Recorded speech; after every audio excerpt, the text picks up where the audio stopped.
Hi.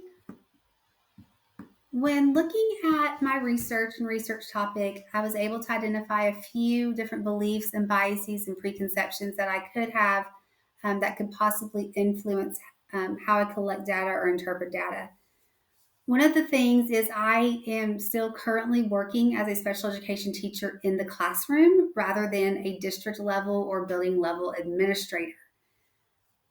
One reason, there was actually a few reasons I became a special education teacher, but two of them are because are very closely related. That I myself have a physical disability, and as a young student in elementary school, I was a struggling reader, so I'm able to identify and relate to some of my students in that area. When I entered the profession, I entered at a time when compliance and data and documentation was encouraged and the level of that was increased significantly.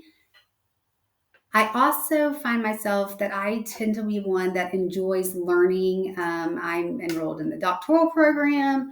I am always looking for classes or different courses I can take to benefit either myself professionally or my students and things to help meet their needs. And I was raised kind of background with my dad was in the army, was in the military. So I was raised of under the notion of you can't ever quit anything. Once you start something, you finish it. Things are going to be hard. Life is not easy. No one owes you anything, that you are not entitled to anything. And some things we just have to, suck it up and just do because it's the right thing to do or it's something that's needed to be done. So when I look at some of those subjectivities and how they kind of influenced how I become a scholar practitioner in training with my professional life as well as a student, again, I currently work as a special education teacher, so I understand the daily demands that are placed on teachers with meetings, working with parents, with sometimes behavior and students, administration, various curriculums and different initiatives. And on top of that, specifically as a special education teacher, I also have the opportunity to engage with a lot of paperwork and compliance concerns and issues that could potentially have legal ramifications. So there's that additional level of expertise or precision to my profession that I need to have. As I mentioned, as a young student, I did struggle with reading, and as a scholar and student, I'm always trying to find different ways or methods or techniques that I can use with my students to help meet their needs that they have, as well as to improve and grow in my area and craft. I tend to be one that when there's new professional learning opportunities or curriculums or the opportunity to serve on a committee to explore something, I tend to be one that volunteers for things like that. I do enjoy learning and do. I just if I could be a career student, that's what I would do. I do enjoy learning and feel that you can always learn something new. You're never an expert or the only expert in something. When I look at how these subjectivities could influence my research, one of the things I considered is I am kind of a middle of the road with regards to the number of years in my profession. I've worked as a teacher for 13 years. So there's a significant number of my colleagues that are later on in their careers and kind of approaching that retirement phase. And then there's also a lot of new colleagues that are just entering the field for the first time, new graduates. And so I understand some of the frustrations and stressors that my older colleagues feel with the job. It has changed so much in my 13 years, and I cannot even imagine how much it's changed for those that have been in the profession for 27, 28, 29, 30 years. Just the differences, when maybe they may have had the mindset that teaching used to be fun. And so I can understand and empathize with those. With the younger professionals coming into the field, there tends to be maybe a stereotypical view of maybe not wanting to work as hard or maybe feeling entitled to something um, or not the need or necessarily desire. It's maybe not as if it doesn't fulfill them, then I'm just not going to do it kind of thing.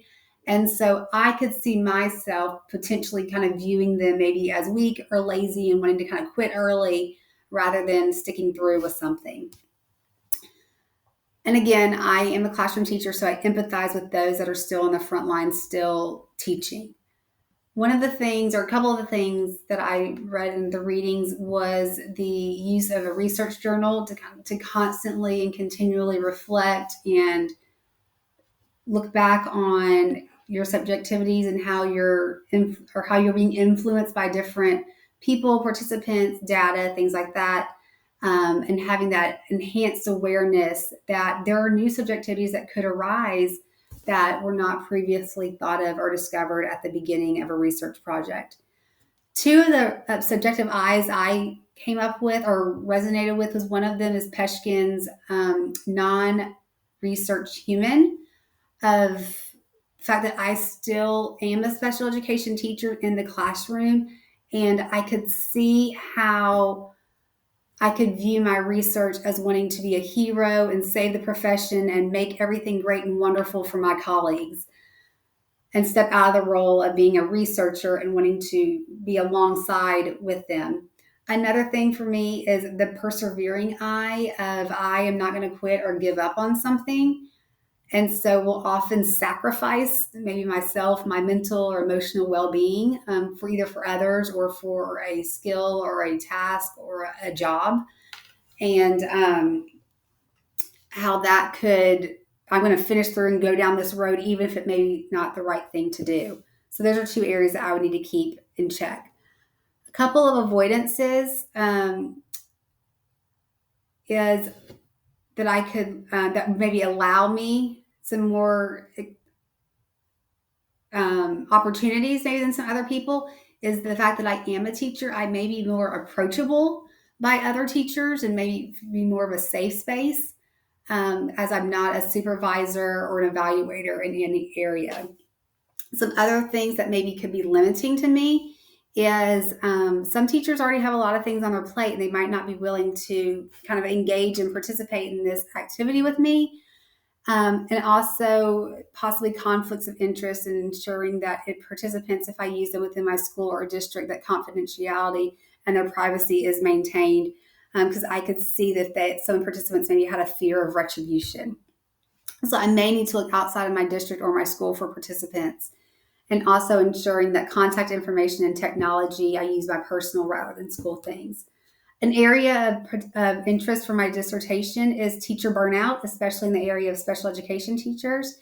And I just feel that I owe my students my very best. And I also want to work alongside peers that want the very best for their students, and hope my research can maybe create some ways to promote a more positive emotional and mental profession.